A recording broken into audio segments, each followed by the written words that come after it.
Sunod, mga kababayan, dito tayo kay Robin Padilla. Nako, mga kababayan, eto na naman tayo, Robin Padilla na naman.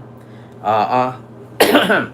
So ito, mga kababayan, Robin Padilla, pinuna ang komento ni Erwin Tulfo patungkol doon sa, ang sabi kasi ni Erwin Tulfo, mga kababayan, ay ibalik ang pera ng taong bayan. Naalala ninyo, mga kababayan? Sabi ni Tulfo, we need to bend the law para sa taong bayan.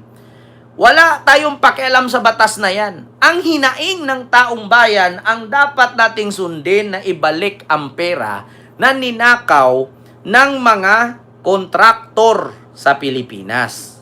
Ito na, mga kababayan. Wait lang. Ito.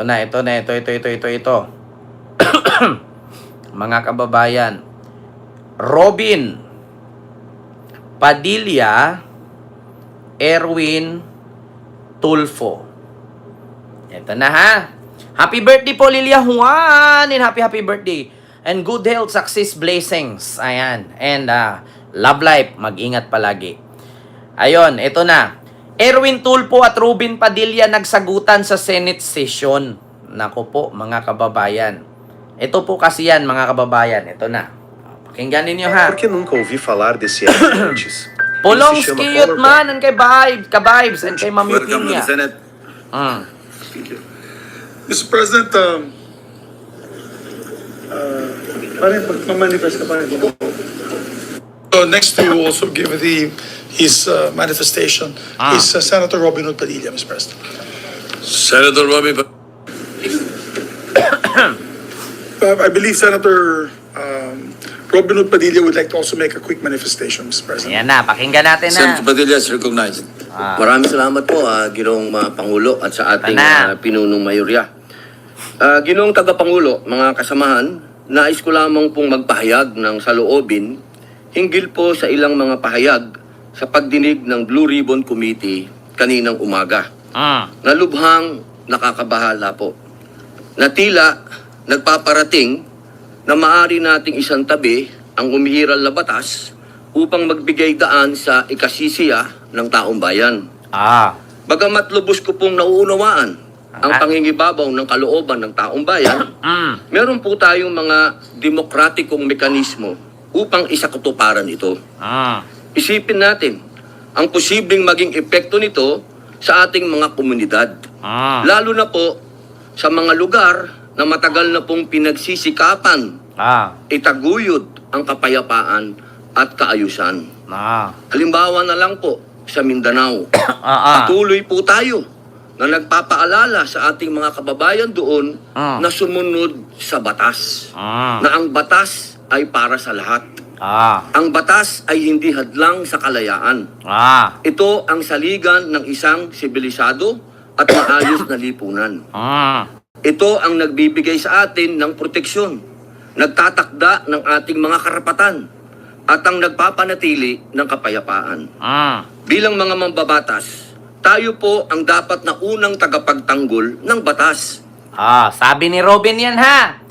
Bilang mambabatas, hindi daw tayo pwedeng lumabag sa batas, tayo ang magtanggol sa batas. Ngayon, tanong ko, ibalik ko sa'yo, Senator Robin Padilla. Bakit sa panahon ni Duterte, pinapairal nyo ba ang batas? Saan sa Philippine Constitution nakalagay Article 1, 2, 3, 4, 5 hanggang 500? At saang section sa Revised Penal Code nakalagay na kapag ikay nakitang nagsasyabu, nagko-cocaine, naghihit-hit ng rugby, nagmamariwana, patayin? Saan sa batas yun? Meron ba sa batas ganon? Senator Robin Padilla?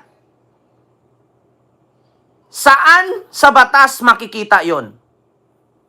Meron bang nakalagay sa saligang batas na kapag ikay nakitang nagsyabu, nagtinda ng syabu, nag-deliver ng syabu, papatayin ka diretso? Bakit hindi mo yan pinapairal? Di ba, number 1 senator ka?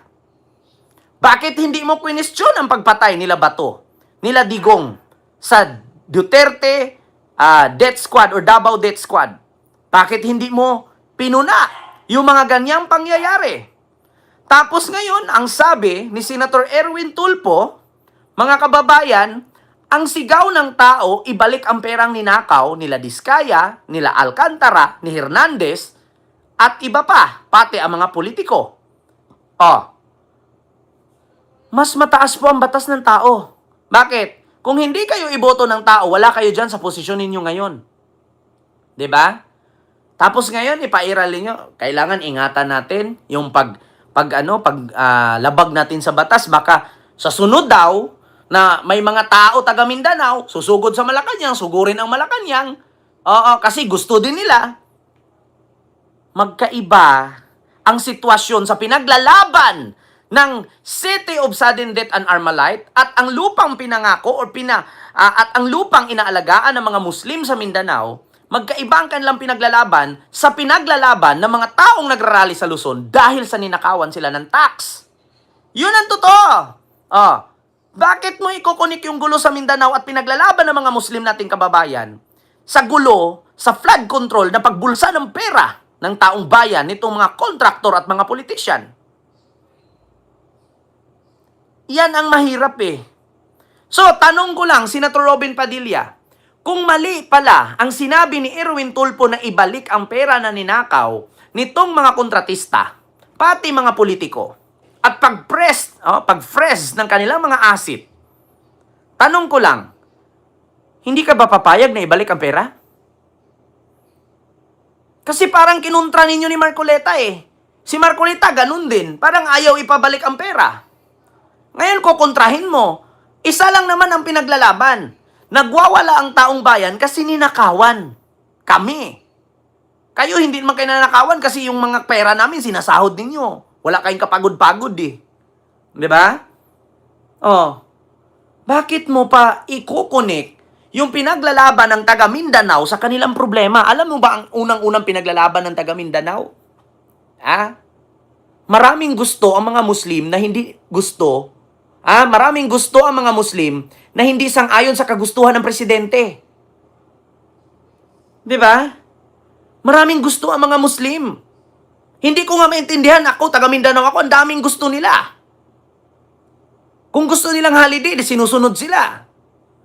Di ba? Iba yung pinaglalaban nila. Kung ano-ano ang pinaglalaban nila doon, maraming dahilan. Kaya ibahin mo ang pinaglalaban ng mga taong nagrarally sa pagnanakaw ng pera nitong mga kontratista at mga politiko na kapwa mo politiko. Di ba? Ang pinahiwatig ni Erwin Tulfo doon, ibalik ang pera. Pera ng bayan yan. Hindi na lang sa mauwi na ikulong sila, yung pera nasa pamilya pa rin nila. So anong kinalaman doon sa gulo ng Mindanao? Hindi ang unang lilihis. Hindi din natin dapat ipagsapalaran ang tiwala ng mamamayan sa ating mga institusyon at makibahagi sa pagpapalabo sa hangganan na tama at maling gawi sa tuwing may matinding suliranin na sumusubok sa ating diwa bilang isang nasyon. Kaya buong puso po akong nakikiusap, nananawagan sa mga opisyal ng pamahalaan at sa mga kasama po sa kapulungang ito. Hindi po pare-pareho ang sitwasyon natin. Hindi po pareho ang Luzon sa Visayas sa Mindanao. Hindi naman pala pareho. Bakit mo i-compare yung problema ng mga Muslim at ng mga tao, mga Kristiyano doon sa Mindanao? Sa problema ng mga pinoproblema dito sa Luzon, ng mga nagrarally at gusto nilang ibalik ang pera.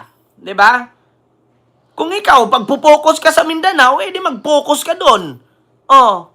Kasi nag-focus kami sa gulo at pagkukuha ng pera ng mga taong bayan dito sa mga magnanakaw na politiko at mga kontratista. Yun ang totoo.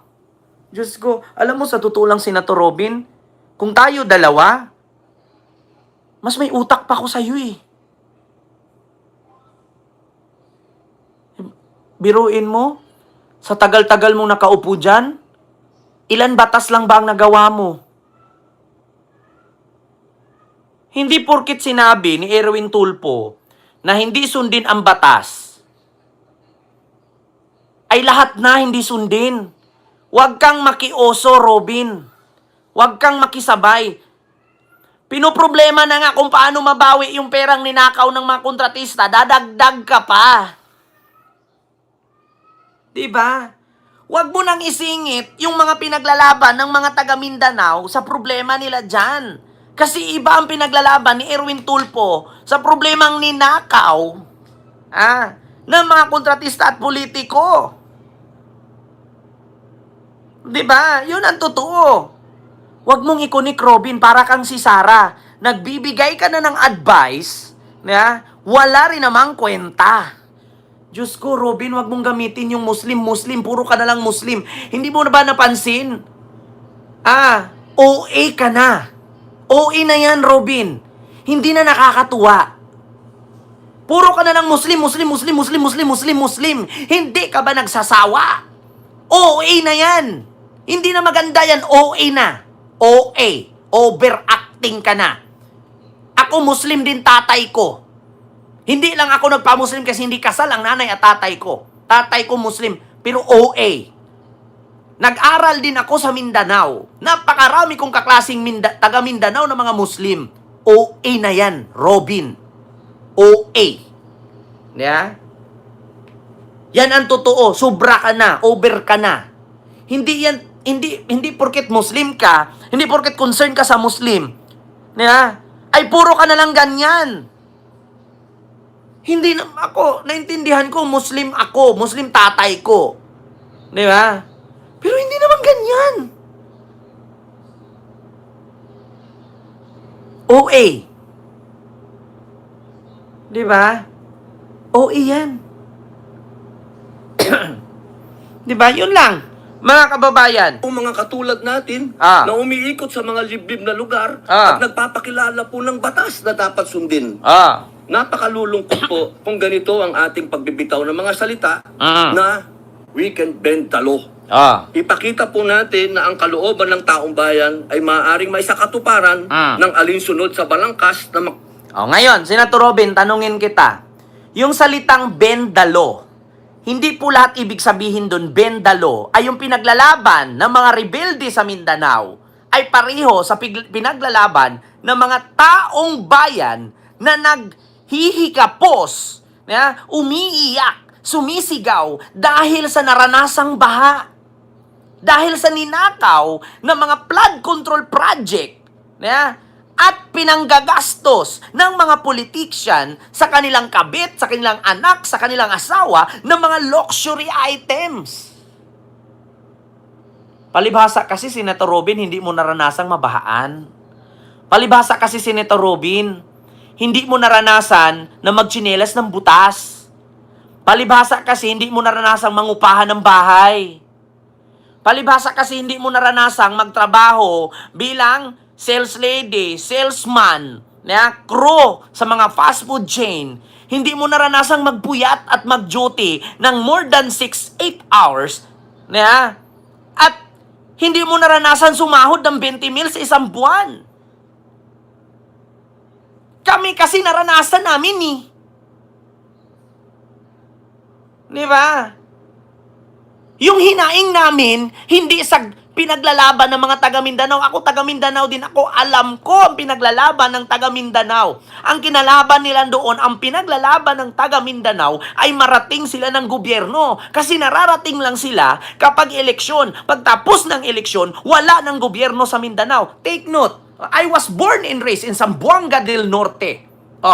Number 3 sa pinakamahirap sa buong bansa. Just try to think of it, Senator Robin Padilla. Nag-edad na lang ako ng 30 anyos sa buhay kong ito. Walang 7-Eleven sa lugar namin. Walang Jollibee. Walang mall. Pero yung congressman, governor, mayor, sa aming lalawigan, mga bilyonaryo, ang gaganda ng mansyon, ang gaganda ng bahay, ang daming bodyguard, ang daming sasakyan. Alam ko ang pinaglalaban ng mga taga Mindanao. Diba? At magkaiba ang pinaglalaban natin ngayon sa gulo sa flood control na pagnanakaw na pera. Di ba? Yan ang itatanong ko. Bakit ba galit ang mga taga Mindanao sa gobyerno? Kasi bakit? Ultimo, yung negosyo sa bukid, kopra, palay, mais, kamote, Kapag nagbaha, hindi namin mahahatid sa bayan. Di ba? Kaya maraming rebelde. Kaya iba ang pinaglalaban ng mga nagre-rebelde sa Mindanao, sa kabukiran, sa pinaglalaban ng mga nagrarally dyan sa pagnanakaw ng mga kontratista at ng gobyerno, na mga politiko, sa pera ng taong bayan. Ganon kasimple yun, Robin. Hindi mo naranasan ang naranasan ko. Period. Yun lang yun. Huwag kang magpa-feeling na naranasan mo yan. At take note, hindi po ako nakulong kasi wala akong krimen na ginawa tulad mo. Yun ang totoo. 'Di ba?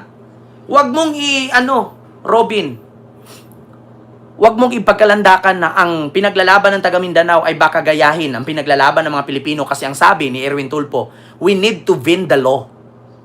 Magkaiba yun. Magkaiba. 'Di ba? So yun lang, mga kababayan, yung aking reaksyon.